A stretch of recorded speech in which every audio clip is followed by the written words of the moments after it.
Boa noite, irmãos. Você que tem a sua Bíblia, Neemias capítulo 7. Vamos continuar os nossos estudos na série Reconstruir. Então vamos ler alguns versículos aqui no livro de Neemias. Vamos ler do versículo 1 até o versículo 7. Sucedeu mais que depois que o muro for edificado, eu levantei as portas e foram estabelecidos os porteiros e os cantores e os levitas, e eu nomeei Hanani, o meu irmão, e Ananias, maioral da fortaleza sobre Jerusalém, porque era homem fiel e temente a Deus, mais do que muitos. E disse-lhes: não se abram as portas de Jerusalém até que o sol aqueça, e enquanto assistirem ali, fechem as portas, e vós trancai-as, ponham-se guarda dos moradores em Jerusalém, cada um na sua guarda, e cada um diante da sua casa. E era a cidade larga de espaço, e muito grande, porém pouco povo havia dentro dela, e ainda as casas não estavam edificadas. Então o meu Deus me pôs no coração que ajuntasse os nobres e os magistrados e o povo para registrar as genealogias. E eu achei o livro da genealogia dos que subiram primeiro, e assim achei escrito nele: estes são os filhos da província que subiram do cativeiro, os transportados que transportaram Nabucodonosor, rei da Babilônia, e voltaram para Jerusalém e para Judá, cada um para a sua cidade, os quais vieram com Zorobabel, Jesua, Neemias, Azarias, Raamias, Naame, Mardoqueu, Bilsã, Misperet, Bigvai, Neum, Baaná. Este é o número dos homens do povo de Israel. Nós temos uma divisão aqui no capítulo 7, que fala o seguinte, né? Os primeiros 4 versículos, eles têm o objetivo do quê? Né? De tratar daquela questão cívico-religiosa, no sentido de quem ia governar a cidade, quem ia fazer o quê. Então, os primeiros 4 versículos falam disso. Os últimos 4 versículos falam de outro assunto, né? Sobre a generosidade das pessoas em relação à obra, seja governador, seja nobre, seja pessoa simples, né? E o resto, já que nós temos um capítulo aqui com 73 versículos, então 65 versículos fala sobre o que? Ocupa de nomes relacionados àquela antiga volta, a primeira onda lá do pessoal que ainda veio com Zorobabel, naquele édito, né, de Ciro, que anunciou que quem quisesse voltar para Jerusalém podia voltar, que ele ia patrocinar, né, ele ia ajudar as pessoas a voltarem. Então hoje, meus irmãos, o nosso assunto, volta para a primeira tela aí, né? Nosso assunto é esse aí, né? É preciso ter um nome para morar dentro dos muros. Depois que os muros ficaram prontos, se você ler direitinho aí no versículo 4, a cidade estava vazia. Então era preciso ver quem que vai morar lá, dentro daqueles muros. Então não foram feitos por um acaso aqueles muros, era para as pessoas morarem dentro da cidade. E aí, esses 65 versículos, que está no meio dessas duas linhas, é de 4 e 4, esses 65 versículos dá o nome dos ancestrais daqueles que vão habitar a cidade de Jerusalém, ou pelo menos permite que eles pudessem habitar a cidade de Jerusalém. Então, irmãos, o muro, como eu disse, acabou, mas tinha muita coisa para ser feita. Vamos ler o versículo 4. A cidade era larga de espaço, a cidade era grande, porém o povo que havia dentro dela era pouquíssimos, e as casas ainda não estavam edificadas. Quando nós acabamos uma obra, a gente pensa que acabou, pronto, é que, como Deus criou o mundo em quantos dias? Em 6 dias. Mas Jesus disse uma coisa importante. Ele disse o quê? O meu Pai trabalha até agora. Deus não parou de trabalhar só porque criou o mundo em 6 dias. Nós vamos lá, construímos uma igreja, por exemplo, um templo. Ah, agora acabou. Não, não. O trabalho está mal começando. Nós só conseguimos fazer aqui o prédio físico. Agora a gente tem que dar um jeito de trabalhar para encher esse prédio de pessoas. Nós vamos colocar aqui muitas pessoas para ouvir o Evangelho. Se vão se converter, eu não sei, mas é um celeiro, né? É um lugar onde as pessoas podem ouvir a palavra de Deus. O que esse versículo 4 fala para nós? Que a cidade estava vazia, né? E por isso, esses primeiros 4 versículos, por exemplo, trata, vamos nomear as pessoas aí que vai morar aí dentro, né? Aliás, que vai governar. Nós vamos estabelecer porteiros, nós vamos reconstruir a vida religiosa dessa cidade. Então começou. Quando você lê o versículo 1 do capítulo 7, aconteceu que depois que o muro for edificado, e eu levantei as portas, foram estabelecidos os porteiros, os cantores e os levitas. Então começou as nomeações. Apesar de não estar em primeiro lugar aqui, o versículo 2 fala que ele nomeou 2 homens para governar a cidade. Os 2, meus irmãos, pelo menos um é conhecido da nossa leitura, o Anani. O Anani, ele aparece lá no capítulo 1, vocês vão ler comigo lá, voltando no capítulo 1 de Neemias, né? Olha lá no versículo 2, e veio Anani, um de meus irmãos e alguns de Judá, está vendo só? Então esse Anani aí, o Hanani, você pode ler de qualquer jeito que vai estar certo, né? Esse Anani aí, ele era irmão do Neemias, né? E com ele estavam alguns outros moradores de Judá, e quem sabe até o Amani, né? O Ananias, que também está mencionado no versículo 2. Então o que nós sabemos de Anani é que era um homem, não é porque ele era o irmão de Neemias. Para uma pessoa sair, viajar 1.600 quilômetros, chorando, e dizer assim, meu irmão, lá em Jerusalém a cidade está destruída, os muros estão destruídos, as portas estão queimadas, as pessoas estão passando fome. Para uma pessoa fazer isso, meus irmãos, não vai ganhar nada com isso, é porque ela ama aquele lugar. Quem ama, se preocupa. Então, você vai notar isso aí. Algumas pessoas que realmente amam a casa de Deus, a igreja aqui, vamos dizer aqui a Igreja Batista da Fé em Marília, aqui no Jardim Nacional, para essas pessoas que amam essa igreja é muito importante. O que acontece aqui dentro, seja bom ou seja ruim, é muito importante. Importa para ele sim. Então o Anani, talvez a maior virtude do Anani é que ele era uma pessoa que ele amava Jerusalém. Ele amava a cidade, mesmo que a cidade estava destruída, mesmo que a cidade não era assim, praticamente um lugar sem condições nenhuma de alguém habitar dentro dela, só ruínas, ele está dizendo, olha, pode estar tudo quebrado, pode estar só coisa jogada, queimada, olha, não importa, eu amo aquela cidade. E o Ananias, ele tinha uma virtude também, olha aí no versículo 2, dizendo que ele era um homem muito fiel e temente a Deus mais do que muitos. Formava uma boa dupla, né? Um deles amava muito a cidade e o outro ele amava muito, assim, ele tinha muito temor de Deus, ele era muito fiel a Deus e ainda mais do que muitas pessoas. Então não foram qualquer, pegou aí, vamos ver quem que vai governar a cidade?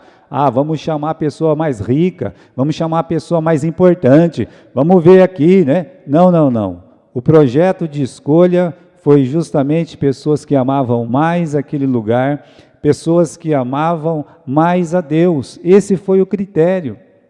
Sabe, irmãos, às vezes a igreja ela vai trocar, né, de pastor, o pastor vai embora para outra cidade, ou o pastor sai da igreja, ou precisa sair da igreja, e às vezes os irmãos desprezam aqueles que estão no meio deles, que viu a igreja crescer, que trabalhou, que lutou, e alguém chega e fala, vamos chamar aquele pastor fulano de tal, que é famoso, né? E até chama a pessoa fulano de tal, que é famoso, e coisa assim, né? E que não tem um pingo de amor pela igreja, que não conhece a história da igreja, não sabe nada da igreja, né? Às vezes acontece isso, muitas vezes. Então aqui não foi o caso. Ele pegou o que ele acreditava ser melhor. E aí então começa, né? Coloca ali os governadores, institui os porteiros. Os porteiros aqui no versículo 3 receberam uma ordem, né? Olha, vocês não vão abrir essa porta enquanto o sol não nascer. Depois que o sol nascer, ou seja, assim que der para todo mundo ver todo mundo, vocês abrem essas portas. E antes que o sol se ponha, vocês fechem essas portas, né? Foi dada uma ordem, mas uma ordem assim, de valente mesmo. Eu não quero que abre antes do sol entrar, chegar, e é para fechar antes do sol se pôr. Por que que ele fazia isso? Para evitar que numa escuridão, numas trevas, alguma coisa assim, um espertinho de um ladrão, de um bandido, ou um inimigo pudesse entrar e fazer um mal para quem estava lá dentro. Então, ele falou assim, olha, trabalhem enquanto é luz, enquanto é dia. Vocês devem, olha, de noite vocês durmam, descansam, mas de dia dá para trabalhar. E vocês podem abrir a porta, vai ver quem entra, vai ver quem sai. Era um cuidado especial com essa cidade. Não é porque a cidade, lá dentro, as casas estavam tudo destruídas ainda, tinha muita coisa para fazer, que qualquer um pudesse entrar. Ah, vamos pegar qualquer um, né? Não, de jeito nenhum. Ia ter muito cuidado com quem entra e com quem sai, como ensina aqui o versículo 3. Apesar dele no versículo 1 mencionar cantores e cantoras, né, e também os levitas, ele não nomeou nem cantores e nem levitas. Ué, por que que ele fez isso? Por que que ele não fez isso? Por que que ele não nomeou? Porque ele não era obrigado. Isso aí não era da obrigação dele. Isso era um problema dos levitas. Os levitas tinham que resolver, o sacerdócio tinha que resolver, quem que vai cantar, quem que vai fazer o serviço. Ele não era da tribo de Levi. Então, meus irmãos, cada macaco no seu galho, não é verdade? Ado, cada um no seu quadrado. Ele está ali para instituir, falar para um sacerdote, ó sacerdote, está na hora de vocês se organizar. Ele está falando isso aqui no versículo 1. Agora nós vamos nos organizar. Agora o templo vai voltar a funcionar direitinho. A cidade vai funcionar direitinho. Então, ele está aqui organizando, né? E quando ele estava fazendo essas coisas, como já mencionamos no versículo 4, o que aconteceu? A cidade estava vazia. Vamos ler de novo o versículo 4. A cidade era larga, a cidade era grande, mas não tinha ninguém morando nela. Eram poucos moradores. Por que poucos moradores? Porque as casas estavam destruídas. Eles construíram os muros e não as casas. Mas para construir a casa, a pessoa teria que sair da outra cidade que ela morava, ir lá em Jerusalém, reconstruir a casa, e aí ela ia fazer o quê? Vai trabalhar onde? Entenderam? Então ninguém queria morar em Jerusalém, primeiro porque era uma cidade desprotegida. Agora a cidade está protegida, mas não tem nada para fazer lá. É uma cidade morta. Então ele está pensando nisso, ele começa a pensar nisso. Versículo 5, Deus toca no coração dele. Então Deus pôs no meu coração que ajuntasse os nobres e os magistrados e o povo para registrar as genealogias. Deu um estalo assim, Deus tocou no coração dele e falou assim, Neemias, para que serve o nome daquelas pessoas que eu toquei no coração lá atrás? Para que serve? Você tem que ver quem são os descendentes e colocar para morar aí, porque eles saíram de lá para morar aí, né? É isso que está acontecendo. Então, quando a gente fala de cidade deserta, meus irmãos, é porque essas pessoas estavam lá já, não estavam mais, porque praticamente todas morreram. A lista que nós temos aqui no capítulo 7 é uma lista de 93 anos atrás. Fazia bastante tempo, não é? O tempo passou até que essa lista aí correu. Então, apesar de ter tantos nomes, 42.600 pessoas, ou 300, não me lembro bem, apesar de ser mais de 40 mil pessoas, a cidade continuava de que jeito? Vazia. Ou seja, as pessoas chegavam, viam a cidade sem muro, olhava lá, via tudo caído, falava, dá mais trabalho reconstruir do que construir. Eu que não quero morar nessa cidade. E aí ia para outro lugar, ia morar pelos campos, pelas vilas, mas não entrava em Jerusalém, né? Então, a gente vai ver nos capítulos subsequentes, que o Neemias ele vai chegar no absurdo de contar assim, olha, 1, 2, 3, 4, 5, 6, 7, 8, 9, 10, você vai morar lá em Jerusalém, né? Ficou desse jeito o negócio, né? Parecia que ninguém queria. Então contava, ele tinha que escolher mesmo. 1, 2, 3, 4, 10, vai lá você. Você sim, né? Você vai lá e vai morar lá. Mais ou menos foi isso que aconteceu. E eu vejo, irmãos, que a igreja, ela vive um momento meio parecido, né? Porque as pessoas falam assim, eu amo a igreja, mas a igreja está deserta. Chega uma pandemia, a igreja fica deserta. Quantos declaram que amam o céu, mas não quer sair dessa terra de jeito nenhum, né? Não quer deixar isso aqui de jeito nenhum, mas declaram que amam o céu. Nós, meus irmãos, estamos presenciando, isso aqui é um microfilme, né? Então, nós estamos vivendo um período bem menor, mas um período que desenha o que vai acontecer no final dos tempos. Se o governo falar, ninguém mais vai para a igreja, ninguém vai vir para a igreja. Nós não chegamos nesse tempo ainda, que não é o tempo ainda do anticristo, tá?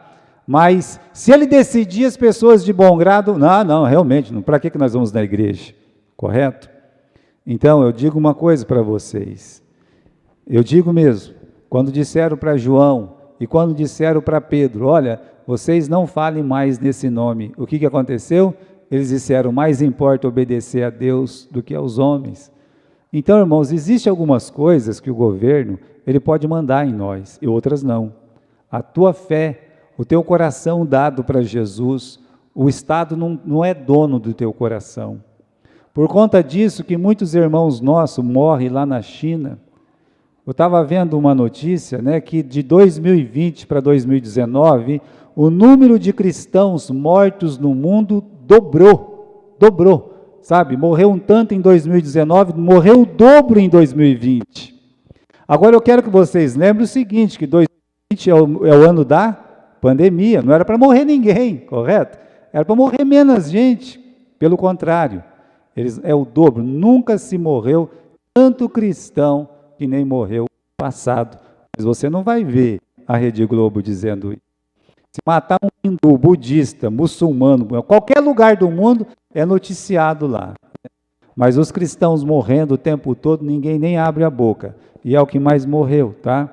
Só que ninguém sabe disso, mas os nossos irmãos, as famílias dos irmãos nos outros países que morreram, eles sabem muito bem. Então, a cidade, no versículo 4, estava deserta. Era para uma cidade dessa estar deserta? Não. Por que não? Era para o povo dizer, nós vamos nos levantar, vamos tirar os entulhos das casas e vamos habitar essas casas. Mas isso não aconteceu. O que mostra para nós, meus irmãos, que o povo de Deus, primeiro, se assusta muito fácil. O povo de Deus se acomoda muito fácil. O povo de Deus, muitas vezes, não segue a Deus, é ditado por aquilo que as outras pessoas dizem e falam. Então, a gente tem que obedecer a Deus. O nosso coração deve ser dado para Cristo. E é a Cristo que nós devemos obedecer, a Ele devemos amar, e se preciso, por Ele nós devemos morrer. Aí segue essa lista enorme, do versículo 5 até os versículos finais lá, né, os versículos 68, 69, segue-se essa lista, né, e é um capítulo, meus irmãos, de genealogia. Agora aqui, né, o que é a genealogia? É o livro onde os judeus podiam encontrar quem era o meu tataravó. Eles podiam fazer isso, os judeus fazem isso até hoje. Eles podem fazer isso, porque eles guardaram. Então, é um livro sobre genealogia, né? E também não é só nome. Antigamente, você não vai ver mais isso, mas antigamente, quando você era assinante você tinha uma linha telefônica, você recebia todo ano de graça, tá? Isso vinha de graça, pelo menos lá no Paraná era de graça, você recebia uma lista telefônica. Um livro grossão assim, os irmãos lembram? Uma baita de uma lista dessa aqui. Aí se você quisesse saber quem é que tinha um telefone, era só você ficar lendo aquela lista. Se você soubesse o nome da pessoa e o sobrenome do pai ou do dono da lista, né? Então você ia lá, eu quero saber como é que é o telefone do Daniel Alonso. Tinha jeito, né? Por quê? Porque estava lá na lista, né? Mas essa lista genealógica não é que nem uma lista telefônica. Não, isso aqui é inspiração de Deus. O mesmo Deus que escreveu Neemias capítulo 7, o mesmo Deus que escreveu Gênesis capítulo 36, Gênesis capítulo 10, muitos trechos de 1 Crônicas, 2 Crônicas. O Deus que escreveu lá em Mateus capítulo 1, que escreveu Lucas capítulo 2, todos são capítulos de genealogia. Ele escreveu Salmo 23, Gênesis capítulo 1, o Deus que escreveu a Bíblia. Ele escreveu todos os capítulos, inclusive este capítulo aqui, que só tem nome praticamente, né? Foi escrito por Deus. E por que as genealogias são importantes? Veja só. Bem, primeiro para mostrar que a pessoa não apareceu do nada, não explodiu do buraco negro, bum, né? Primeiro isso, porque se você pegar certinho, você é descendente ou de Sem, ou de Cão e de Jafé, isso te faz o quê? Um descendente de Noé. Noé era descendente de Enos, Enos de Sete, e Sete era descendente de quem? De Adão. Então você não veio do nada. Você veio, você é descendente de Adão, e Adão foi criado por Deus. A outra coisa que essa lista pode mostrar para nós, né? Que essas pessoas já viveram e morreram. E uma lista assim, genealógica mostra isso, ó, já estão mortos aí, tá morto? Que isso significa? Que as pessoas não são infinitas, elas são finitas. Mesmo aquela lista, né, do capítulo 5 de Gênesis, o fulano viveu 969 anos, o Matusalém viveu bastante, hein? Morreu. Né? O outro viveu 950, o Noé viveu 950 aí, morreu. O Adão 930, morreu. Né? Então pode viver muitos anos. Aqui você tem um Abraão que viveu só 175 anos. Você tem um Jacó que só viveu 139. Ou um José que viveu somente 110 anos. Ou um Davi que viveu 70 anos. Ou um Salomão que viveu 60. Você vai pegar esses homens e você vai ver eles em alguma lista e quer dizer que eles já morreram. Então quer dizer que eles não vieram do nada, existiram, né? E que eles morreram, mas que cada um deles deixaram o seu legado. Cada nome ali que entrou na genealogia deixou um legado, tá bom? Quem eram essas pessoas na lista? Dessa lista do capítulo 7. Se você olhar esta lista do capítulo 7 e voltar para Esdras, né? Quando você olha para Esdras capítulo 2, você vai ver o quê? A lista dos que voltaram da Babilônia para Jerusalém com Zorobabel. Então, é a mesma lista com leves toques do Espírito Santo, que muda uma coisa ou outra ali, nada que possa comprometer a lista, sendo que o número final dos que vieram é o mesmo, né? Está aqui, são 42.360 pessoas nas duas listas, tá certo? Não muda nada. Agora, que nome que Deus colocou nessa lista? E isso é importante. Sabe qual o nome que Deus colocou nessa lista? Eu quis entrar nessa lista. Não, foi um pouco diferente. Agora sim, você pode voltar aí para o livro de Esdras, no capítulo 1, e ir comigo no versículo 5. Vamos lá?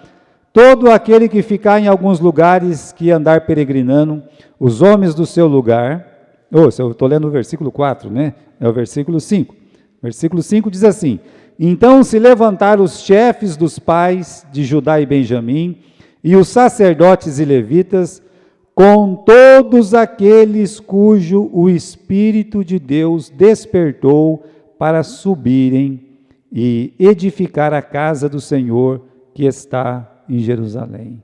Todos os que foram tocados pelo Espírito Santo para edificar a casa de Deus. Esses nomes, no capítulo 2 de Esdras, ou no capítulo 7 de Neemias, esses nomes são importantes, porque eles foram tocados pelo Espírito Santo para subir e fazer um trabalho para Deus. Qual foi o trabalho que eles fizeram para Deus? A casa de Deus. Demorou 20 anos. Eles foram lá, teve que Ageu profetizar, chamar a atenção deles, puxar a orelha, correto? Mas eles foram e construíram. Assim, por muito ou por pouco, Deus tocou no coração daquelas pessoas e eles foram e construíram. Agora, eles deixaram um legado. Qual que era o legado? O templo do Senhor, a casa do Senhor.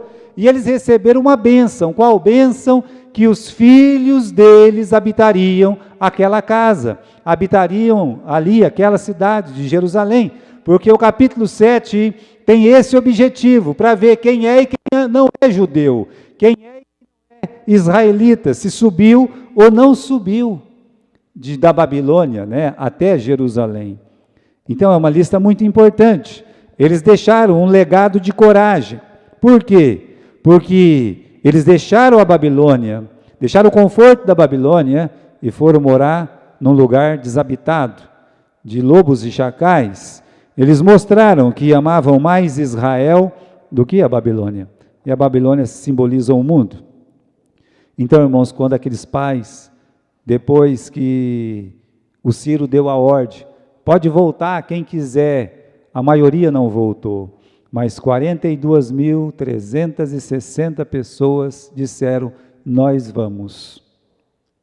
E essas pessoas que disseram, nós vamos, são as pessoas tocadas pelo Espírito Santo, que edificaram a casa de Deus e deixaram um legado, deixaram uma bênção para cada um dos seus descendentes. Agora o nome deles vai ser importante, porque vai dizer quem é e quem não é israelita. Quem está com o nome no livro ali, quem não está, né? Vai ser desse jeito. Então, deixaram esse legado de coragem, né? E os filhos é que iam desfrutar disso. Irmãos, falando em livro, né, tem um livro mais importante do que esta lista aqui, que é a lista do livro de Neemias. Esse aqui foi importante, para saber se era ou não israelita. Mas tem um livro mais importante. Que livro que é esse? É o livro da vida. Agora repare o que está escrito aqui, que é livro da vida, né? É o registro divino dos que foram salvos pelo sangue de Jesus. E contém o nome de todos os que vão herdar a vida eterna, juntamente com Jesus. Então, o livro da vida, que tem sido escrito desde a fundação do mundo, esse livro da vida contém o nome de quem vai morar com Deus, quem vai habitar com Jesus eternamente. Então esse livro é mais importante do que esse aqui, do capítulo 7 do livro de Neemias. Jesus fez menção deste livro, ele falou isso para os apóstolos, e eles foram pregar. E quando eles voltaram da pregação, ficaram contentes, porque estava expulsando quanto é demônio, capeta, né? Conseguiram. E aí, todo batendo papo, né? Se engrandecendo diante de Jesus, Senhor, pelo teu nome, até os demônios se nos sujeitam. E Jesus disse, não fica batendo palma para isso não, né? Agora, se alegre, porque o nome de vocês está escrito aonde? Nos céus. Eu vou ler aqui. Não vos alegreis porque vos sujeita os espíritos, alegrai-vos antes por estar os vossos nomes escritos no céu. Por que é tão importante ter um nome nesse livro? Olha só o que diz o livro de Apocalipse 20, versículo 15. Aquele que não foi achado escrito no livro da vida, foi lançado no lago de fogo. A pessoa que olha, se o nome não aparecer naquele livro, vai ser lançado no inferno. É muito triste isso, é pior que o inferno. O lago de fogo, até o inferno está lá dentro. O lago de fogo é onde foi o falso profeta, a besta, né, o dragão, e aí por fim eles lançam a morte lá dentro, e depois o inferno vai para lá também. Quer dizer, é pior, muito pior, correto? O que significa? Ter o nome escrito no livro da vida, significa que você está salvo e que você não é condenado com este mundo. Significa isso, que você é salvo, né? O livro de Apocalipse, capítulo 3, versículo 5, diz que o que vencer será vestido de vestes brancas e de maneira nenhuma riscarei o seu nome no livro da vida. E confessarei o seu nome diante do meu Pai que está nos céus e diante dos anjos. Então, a pessoa, meus irmãos, que tem o nome escrito neste livro, olha, Jesus está dizendo para nós, eu vou dar uma vestes branca para você entrar, ou seja, está dizendo que você terá os seus pecados todos perdoados, você vai se vestir com o manto da justiça. E tem uma outra promessa aqui, eu vou confessar o seu nome diante do meu Pai, diante dos anjos. O que isso está querendo dizer para nós? Que Jesus, Ele vai dizer para todos, esse é meu, esse me pertence, eu lavei o pecado dele com o meu sangue, então não está ali por um acaso. Como é que eu posso escrever o meu nome nesse livro? Simplesmente você não pode. Mas aí então agora, né, eu não posso escrever meu nome. Não, você não pode. Porque esse livro não é teu. Esse livro pertence para o Cordeiro. Quem escreve ou deixa de escrever o nome nesse livro é o Cordeiro, porque o livro pertence para o Cordeiro. E é como um diário, né? É o próprio dono que tem que escrever nesse livro. E agora, para ter o nome neste livro, é preciso o quê? Sim, crer no Cordeiro, crer em Cristo e deixar que Ele coloque o nome lá. Ele vai escrever o seu nome lá. O que você tem que fazer? Você só tem que crer no Senhor Jesus Cristo. Se você não crê no Senhor Jesus Cristo, o seu nome não vai estar lá. Não tem jeito, né? Quando você entrega a sua vida para Jesus, pela fé, você descobre que o seu nome está lá. No livro de Isaías, no capítulo 49, no versículo 16, eis que nas palmas das minhas mãos eu te gravei. Aqui o profeta está dizendo que Deus disse, olha, eu escrevi o seu nome nas palmas das minhas mãos. Mas o mais importante é o quê? É ter o nome escrito no livro da vida. Aí sim, importa para mim e importa para você. Aí é a coisa mais importante. Então, se você olhar, você pode esquecer essa lista aqui, né? Essa lista do livro de Neemias, você não procure seu nome lá, mas aprenda que as pessoas que não tinham o nome nessa lista, eles choraram muito e eles foram excluídos. Nós também temos uma lista que devemos aparecer, que é o livro da vida. Como eu faço para estar com o nome lá? Bom, eu tenho que crer em Cristo, eu tenho que entregar a minha vida para Jesus, e aí eu tenho essa certeza absoluta de que o meu nome vai estar lá, por eu estar convertido. O apóstolo Paulo, no livro de Filipenses, no capítulo 4, você pode abrir comigo lá? Filipenses, capítulo 4, e versículo 3. Eu peço a ti, meu verdadeiro companheiro, que ajude essas mulheres que trabalharam comigo no Evangelho, com Clemente, com outros cooperadores. Está falando aqui da Evódia, está falando da Cinti, que está falando do Clemente, está falando de outros cooperadores. O Clemente era muito gente boa, os cooperadores eu não sei, a Evódia com a Cinti, que estava uma brigueira danada, essas duas só sabiam brigar. Mas sabe uma coisa que todos eles tinham em comum? Apesar da Evódia e da Cinti, que elas estão brigando, e o Clemente ser melhor que elas, e ter tantos cooperadores, apesar disso, irmãos, olha o final do versículo 3. Cujos nomes estão aonde? Escrito no livro da vida. Essas pessoas creram em Cristo. Umas podiam ser melhores neste mundo, outras piores, aos olhos dos homens. Mas aos olhos de Deus, todas essas pessoas foram lavadas pelo sangue do Cordeiro, pelo sangue de Jesus. O que coloca você naquela lista não é porque você é bom, não é porque você é importante dentro dessa igreja. Você pode ter nascido na igreja, crescido na igreja, se convertido na igreja, ser batizado na igreja, casado na igreja, e na hora da morte não ter o nome escrito no livro da vida, porque você não creu em Cristo como o único e suficiente Salvador. O que te faz fazer parte desta lista é se você entregou a sua vida para Jesus. É isso que faz a diferença. Bom, eu disse que eram 3 partes no livro, né?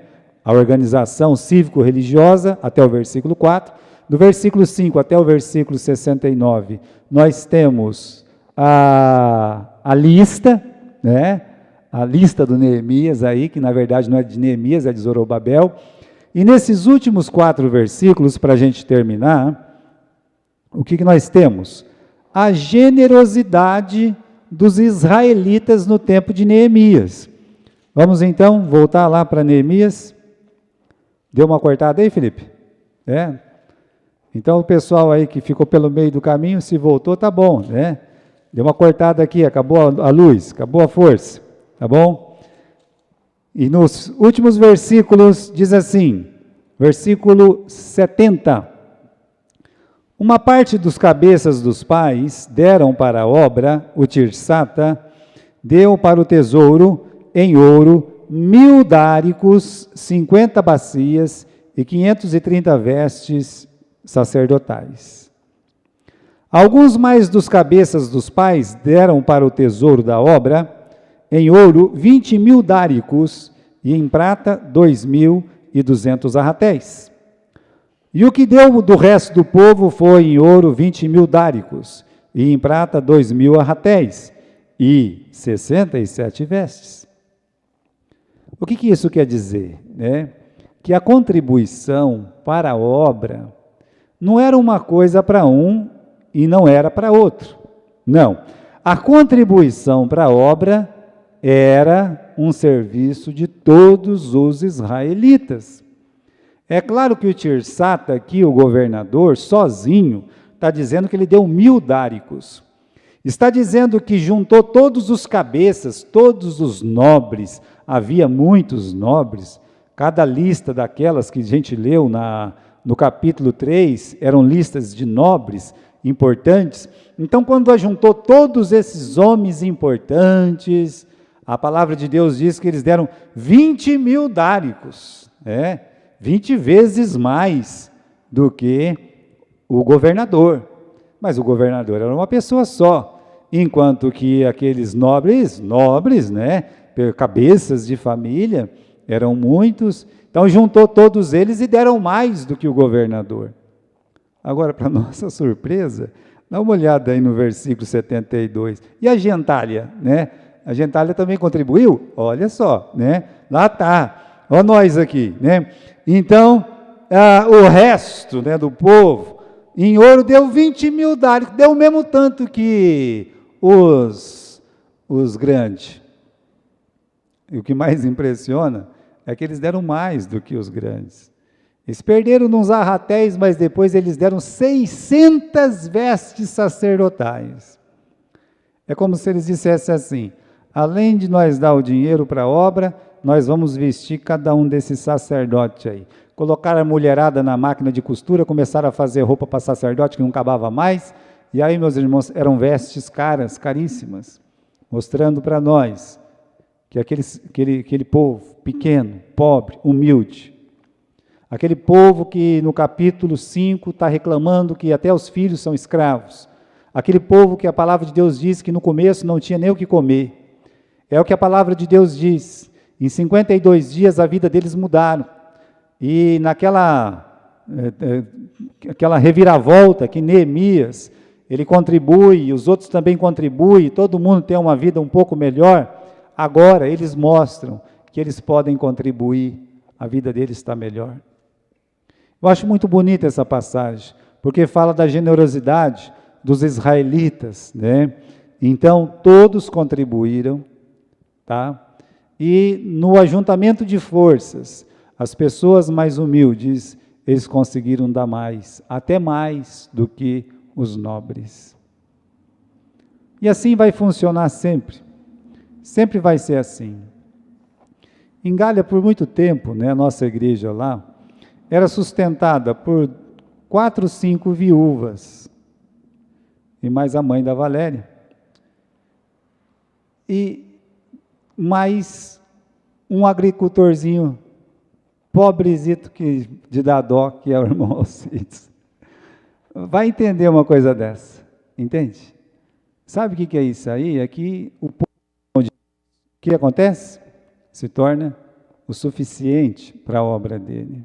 Deus sustenta a obra dele. E mesmo naqueles tempos que eram assim, tempos difíceis e tudo mais, aquela igreja ainda construiu outra igreja, que foi a igreja lá de Fernão Dias. Com toda a pobreza dela, ela ainda conseguiu ajudar e construir mais uma igreja. Meus irmãos, é uma obra de todos. Esse capítulo 7 é um capítulo importante para a gente poder meditar sobre o meu nome. Olha que beleza, o meu nome está escrito no livro da vida. Pense, eu não posso ser porteiro, nem governador, não posso ser cantor, nem levita lá em Jerusalém. Eu posso ser na Jerusalém celestial, eu posso ser no céu, né? Tem uma coisa que eles fizeram aqui que eu posso fazer também, ser generoso com a obra do Senhor. Amém?